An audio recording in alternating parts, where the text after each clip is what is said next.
क्या कभी एक मंदिर की छत के नीचे खड़ा होकर आपको ऐसा लगा है जैसे कोई अदृश्य शक्ति आपकी सांसों को गिन रही हो? क्या आपने कभी देखा है एक खंबा जो हवा में लटका हुआ हो और फिर भी पूरा मंदिर उसी पर टिका है?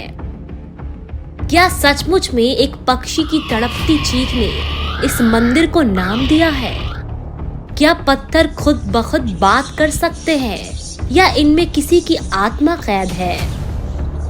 क्या एक कारीगर का खून अभी भी दीवारों पर जमे हुए चीखता है? और क्या ये मंदिर इंसानों ने बनाया था या ये किसी और लोक की बनावट है? शुरुआत होती है आंध्र प्रदेश के उस तपते हुए जिले से जहां वक्त की धड़कनें रुक सी जाती है। अनंतपुर, वहीं पर खड़ा है एक मंदिर, एक रहस्य, एक जिंदा इतिहास, लेपाक्षी। देखने में यह मंदिर एक साधारण द्रविड़ शैली का स्थापत्य लगता है, लेकिन जैसे ही कोई इसकी सीढ़ियां चढ़ता है, हवा एक अलग बोझ लेकर बहने लगती है। ऐसा महसूस होता है जैसे वक्त की कोई दरार पार कर रहे हो। चारों तरफ पत्थरों में उकेरे गए देवी देवताओं के चित्र, नागों की छायाएं और जटिल नक्काशियां हैं, लेकिन उनके बीच छिपा है दर्द, बलिदान और वह चीखे जो दीवारों में कैद है। मंदिर का पहला झटका तब लगता है जब आंखें उस खंबे पर टिकती है जो जमीन से ऊपर लटका हुआ है। बिना किसी सहारे, बिना किसी टेक, इस खंबे के नीचे लोग कागज, कपड़े सरकाते हैं और वह आसानी से पार हो जाता है।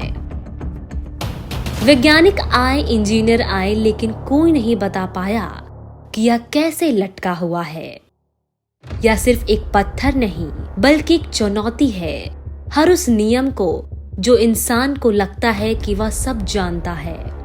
यह खंबा जैसे चीख चीख कर कहता है, तुम जो देखते हो वो सच नहीं, और जो सच है वो दिखता नहीं। मंदिर के बीचों बीच एक अधूरा मंडप खड़ा है, कल्याण मंडप। आधे बने खंबे, अधूरी छतें और चारों तरफ एक सन्नाटा जो बताता है कि यहाँ कुछ अधूरा रह गया है। कथा कहती है कि यह मंडप शिव और पार्वती के विवाह मूर्ति स्थापना के लिए बनाया जा रहा था, परंतु निर्माण अधूरा रह गया और तब से वह अधूरा ही खड़ा है।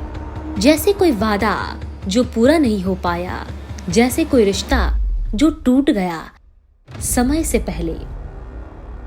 मंदिर की फर्श पर नक्काशीदार पदचिन्ह हैं, जिन्हें देखकर ऐसा लगता है जैसे कोई यहाँ चला था, कोई जो वापस नहीं आया।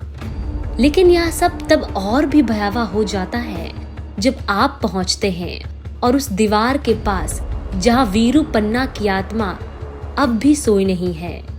वीरू पन्ना, जो मंदिर निर्माण का प्रमुख अधिकारी था, उसने राजा की आज्ञा के बिना खजाने से धन निकालकर मंदिर बनवाया। जब राजा को यह पता चला, उसने वीरू पन्ना को दंड देने की घोषणा की, पर वीरू पन्ना ने किसी फैसले का इंतजार नहीं किया। उसने वही किया जो एक शाप बन गया इस मंदिर के लिए। उसने अपनी दोनों आंखें निकालकर मंदिर की दीवार पर पटक दी। उस जगह आज भी लाल रंग के निशान हैं, जिन्हें कुछ लोग रक्त कहते हैं और कुछ इतिहास। लेकिन जो वहां खड़ा होता है वो कहता है वहां कुछ अब भी जाग रहा है। चारों तरफ फैली ये कहानी सिर्फ लिखी नहीं गाई, ये सांस लेती है मंदिर के हर कोने में। वहां खड़े होकर आप महसूस करते हो कि हवा में कोई अनदेखा दुख है, कोई गहरी पीड़ा है, जैसे किसी की आत्मा आपसे कुछ कह रही है, बहुत धीमे, बहुत थके हुए लहजे में। और तब आपकी आंखें जाती है उस विशाल नागलिंग की ओर, जिस पर 7 फन वाला नाग फन फैलाए बैठा है। एक ही पत्थर से बना यह शिवलिंग इतना भव्य है कि लगता है जैसे कोई देवता स्वयं उस पत्थर में बस गए हो। और उस पर बैठा नाग, उसकी आंखों में देखो तो ऐसा लगता है जैसा वह सब जानता है, किसने बनाया, क्यों बनाया और अब वह किसका इंतजार कर रहा है। लेपाक्षी की मंदिर सिर्फ पत्थरों से नहीं बनी है, ये बनी है बलिदान की राख से। रामायण में वर्णित एक प्रसंग इस स्थान को और भी रहस्यमय बना देता है। जब रावण माता सीता का हरण करके आकाश मार्ग से लंका की ओर जा रहा था, तब एक विशाल पक्षी जटायु उसका मार्ग रोकता है। जटायु ने रावण से युद्ध किया, उसे रोका, लेकिन वह हार गया। उसके पंख काट दिए गए और वह घायल अवस्था में इस जमीन पर आ गिरा। हाँ, यही जमीन, यही लेपाक्षी। जब राम लक्ष्मण के साथ उस घायल पक्षी तक पहुंचे तो वह अपने अंतिम शब्दों में कहता है, मेरा शरीर भले ही मिट गया हो प्रभु, लेकिन मेरा धर्म, मेरा फर्ज मैं निभा गया। तब राम ने उसे गले लगाया और कहा, ले पक्षी, अब शांत से जा।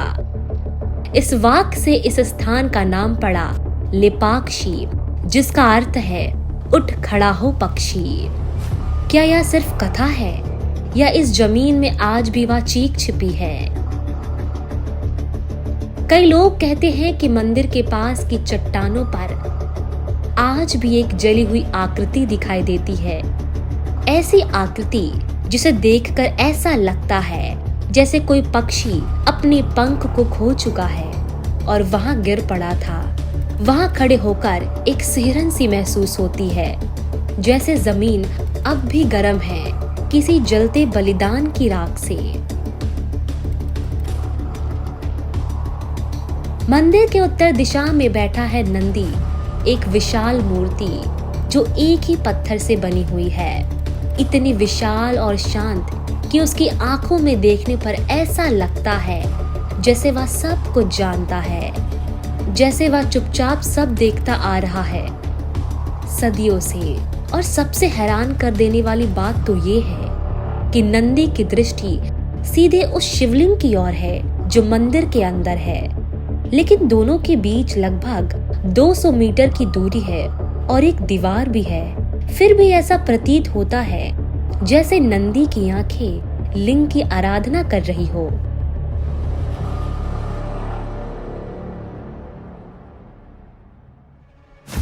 कौन सी ज्यामितीय रेखा, कौन सा विज्ञान इसे समझा जा सकता है, लेकिन इन सब के बीच जो सबसे अदृश्य रह जाता है वो है लेपाक्षी मंदिर की ऊर्जा। हाँ, ऊर्जा जिसे महसूस तो किया जा सकता है पर मापा नहीं जा सकता। कहा जाता है कि मंदिर के कुछ विशेष स्थानों पर सूर्य की रोशनी साल के कुछ ही दिन पड़ती है, जैसे वो जगह किसी खास क्षण का इंतजार कर रही हो। जैसे उस समय कुछ दरवाजे खुलते हो, वो दरवाजे जो आम आंखों से नहीं दिखते। क्या यह कोई खगोलीय गणना है या फिर कोई पुरातन यंत्रणा जिसे हम सब समझ नहीं पाए? कई साधु सन्यासी जो यहाँ वर्षों ध्यान लगा चुके हैं बताते हैं कि मंदिर के अंदर कुछ अलौकिक कंपन है।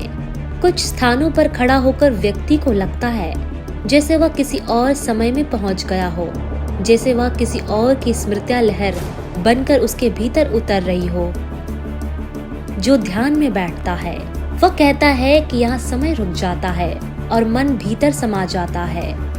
लेकिन वहीं साधु यह भी कहते हैं कि हर आत्मा इस जगह को सह नहीं सकती। यह कुछ ऐसा है जो गूंजता है लगातार पर सुनाई नहीं देता। एक समय था जब यहाँ रात में भी पूजा हुआ करती थी, पर फिर अचानक वह सब बंद हो गया। लोगों ने कहना शुरू किया कि रात के समय वहां अजीब सी आवाजें आती है, जैसे कोई खंभों के बीच चलता हो, जैसे कोई रोता हो, जैसे कोई फुसफुसाकर पुकारता हो, ले पक्षी। उस आवाज में ना तो डर था ना दर्द, बस एक गहरी थकान, जैसे कोई आत्मा वर्षों से बैठी हो इंतजार में कि कोई उसकी बात सुन ले। लेपाक्षी मंदिर की दीवारों पर उकेरे गए हर चित्र के पीछे एक कहानी छिपी है। वो कहानी जो कभी किसी के जुबान पर नहीं लाई।